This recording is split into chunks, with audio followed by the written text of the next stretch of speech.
এই সিলেট সহ সমগ্র বাংলাদেশে যে দাবানলের আগুন ছড়িয়ে পড়বে তার জন্য এই সরকার দায়ী থাকবে বলে সবাইকে সতর্ক করে দিচ্ছি। আমরা এই আজকের মিছিল বলে আমার বক্তব্য শেষ করছি। পলাতক স্বৈরাচার শেখ হাসিনার পুত্র নাদেল আমাদের নেতা, বাংলাদেশের অহংকার, তারুণ্যের অহংকার, প্রতিবাদে আজকে জানাতে চাই আগামীতে যারাই আমাদের নেতাদেরকে নিয়ে কথা বলবেন, শালীনতার সাথে কথা বলবেন, না হলে দুর্বার আন্দোলন গড়ে তুলব।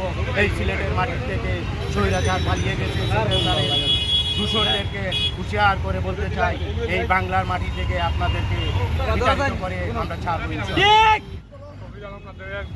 বক্তব্যের প্রতিবাদে আজকে আমরা কোর্ট যে বিক্ষোভ মিছিল করেছি, আমরা তীব্র নিন্দা ও প্রতিবাদ জানাচ্ছি আজকের এই প্রোগ্রাম থেকে।